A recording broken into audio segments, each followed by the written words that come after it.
ఆ drugs case మీద ఏదైతే పూర్తిగా చెప్తా ఉన్నారో చాలా హాస్యాస్పదమైన విషయం ఏంటంటే అసలు ఆ కంపెనీనే ఇప్పటిదాకా ఏదైతే డ్రగ్స్ ఇంపోర్ట్ చేశారంటా ఉన్నారో వాళ్ళనే ఇప్పటిదాకా సిబిఐ వాళ్ళు ఇంపోర్ట్ చేశారని చెప్పి వాళ్ళ మీద అభియోగం మోపలేదు. ఏదైతే కంపెనీ ఆ కంపెనీలో నేను డైరెక్టర్ని కాదు, షేర్ హోల్డర్ని కాదు, ఏమీ కాదు. సో ఆ కంపెనీలో ఒక డైరెక్టర్ తో నేను ఎప్పుడో కొన్ని సంవత్సరాల క్రితం నాతో ఫోటో దిగితే ఆ ఫోటోలు లింక్ చేసి నాకు సంబంధం ఉందని చెప్పి ఇటువంటి రాయటం, దీనిపైన ఇప్పటికే ఎలక్షన్ కమిషన్ నేను నోటీస్ ఇవ్వడం జరిగింది.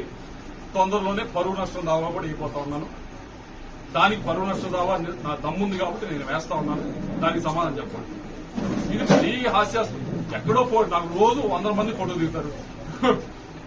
నిజంగా దానికి నేను సంబంధం ఉండుంటే జనవరి 14న అది పోర్టులో బయలుదేరని అంటారు. నేను బ్రెజిల్ ఆ రోజు నేను వైసీపీలో ఉన్నాను. జనవరి 14న మరి అది పాప కంపెనీ వాడికే సంబంధం లేదు.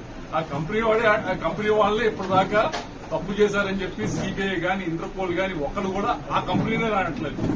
ఆ కంపెనీ వాళ్ళనే పాప ఇప్పటిదాకా దోషిగా నిర్ధారించుకుంటే నాతో 8 సంవత్సరాల క్రితం 9 సంవత్సరాల క్రితం ఆ కంపెనీలో డైరెక్టర్ ఒక నాతో ఫోటో దిగితే నా మీద వేసి అదో పెద్ద ఫోటో వేసి చూపించడం అనేది ఇంతకంటే హాస్యాస్పదమైన విషయం, ఇంతకంటే విచారించాల్సిన విషయం ఏమన్నా ఉందా? కాబట్టి దీనిపై 2 చర్యలు మేము మా వైపు తీసుకుంటా ఉన్నాం. ఒకటి, ఈసీకి నోటీస్ ఆల్రెడీ ఇచ్చాము. ఈసీకి ఆల్రెడీ కంప్లైంట్ ఇచ్చాము. నోటీస్ కాదు, సారీ, ఈసీకి కంప్లైంట్ ఇచ్చాము. రెండోది పరువు నష్ట దావా కూడా వేస్తాం.